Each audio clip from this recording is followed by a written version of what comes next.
With the new GLA, Mercedes completes the lineup of the refreshment of its compact cars. Different to the GLB, which is more practical, the GLA should be more the sporty SUV. How sporty it really is, how it drives, what engines you can buy, and what makes our Edition 1 so special, let's find out now.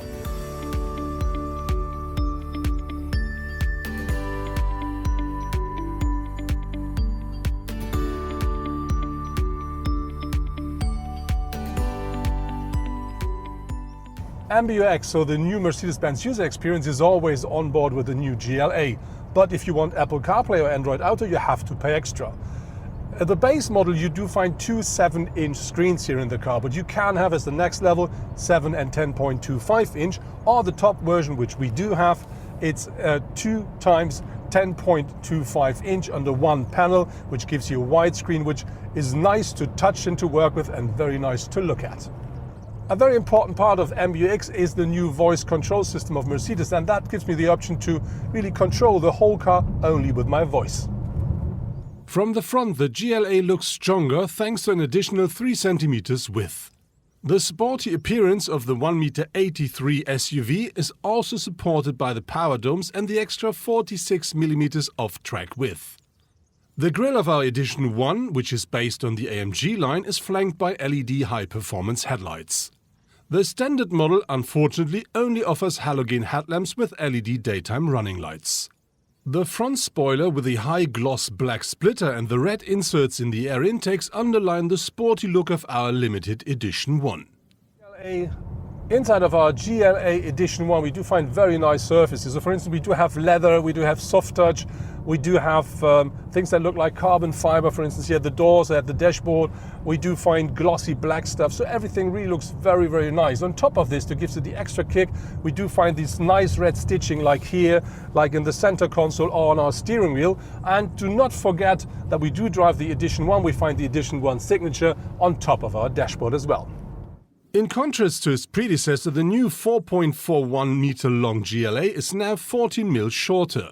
However, its wheelbase has grown by 30 mm to 2.73 m. Together with an increase in height of around 10 cm, this not only creates a completely new look. There are around 2 cm more headroom for the driver and co-driver, and passengers in the rear can look forward to around 11 cm more space for their legs. The Edition 1 comes on black 20-inch aluminium wheels with red contrasts. The base model only gets 17 inches. To supply the typical SUV look, you will find plastic claddings on the wheel arches and sills. Mercedes says the GLA 250 should take 7.1 litre per 100 km driven in average. During my test drive I used a bit more, so I would say if you drive the car normal up to a bit more sporty, you should expect something about 10. At the rear, the wheels stand out particularly well in the broad shoulders. The split taillights, which use LED technology, are now significantly slimmer and underlining the width of the vehicle. And to complete the sporty look, there is a new diffuser as well. Something that reminds me of the new GLB are these new door handles inside of the GLA, because they look a bit like a tube out of metal, and this gives the car a bit of the robust SUV look here, the interior. There are 2 petrol and 3 diesel engines available for the new GLA. They deliver a power range between 116 up to 224 horsepower. On top there is the sporty version, the GLA 350 AMG, which delivers 306 horsepower, and there is a plug-in hybrid available as well, which is the GLA 250e that offers a system output of 218 horsepower. All of the cars come always with an automatic gearbox, and most of them are available with all-wheel drive as well. What I really do like is the combination out of the steering and the suspension, because the steering is so precise that cornering with that car really makes great fun. And on top of this, you get a suspension which is so stiff that it always feels a bit too good to be an SUV. And on the other hand, this is still providing loads and loads of comfort. But when you do drive the car quite slow on bad surfaces or bad roads, you may feel the bumps a bit more than you may expect it. But this is the price you pay if you want to have a quite sporty SUV.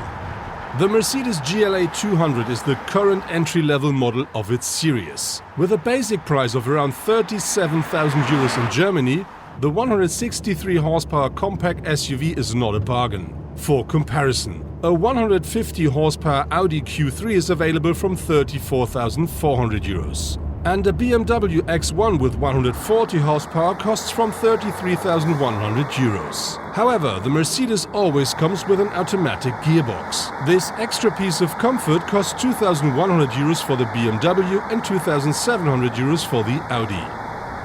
The space the GLA offers here at the front seats is really nice. Even me as a tall person, I do sit absolutely comfortably. I can, enjoy the drive, and this is the same for the co-driver.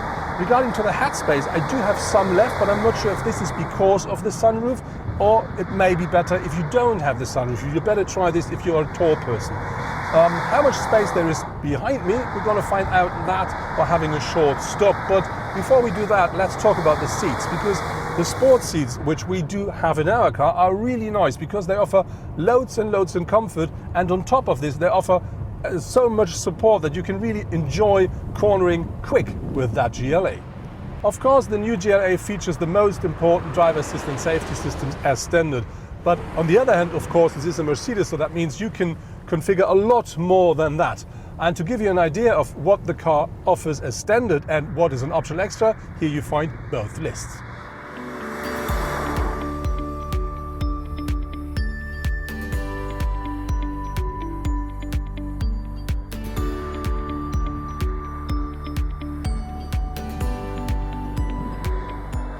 My Mercedes GLA is featuring the 2-litre 4-cylinder petrol engine that delivers 165 kilowatts or 224 horsepower and a maximum torque of 350 Newton meters. And that is always combined with an 8-speed automatic gearbox. And this works quite well, so the car always features more than enough power.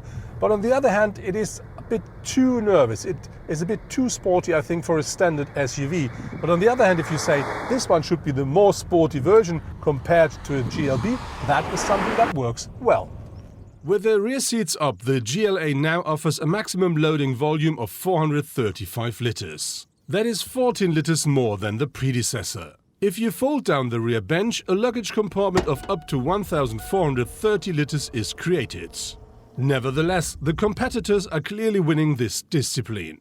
The Audi Q3 offers 530 to 1,525 and the BMW X1 505 to 1,550 litres of luggage space.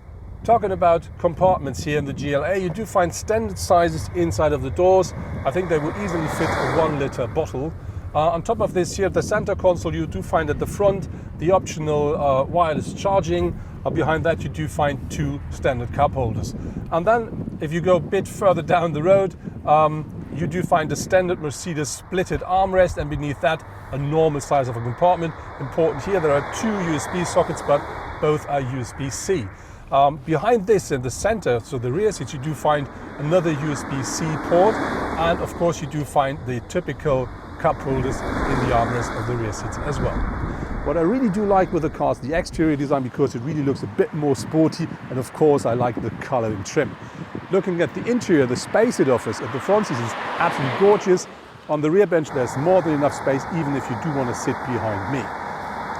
When we talk about the drive of the car, it should be the more sporty version when we compare it with a GLB, and it really is. It's a lot stiffer, a lot more agile, and something I do not like 100% is the powertrain with its 250 here, because it's very agile. So something you may not expect from a SUV, but if you like sporty drive, that's absolutely fine.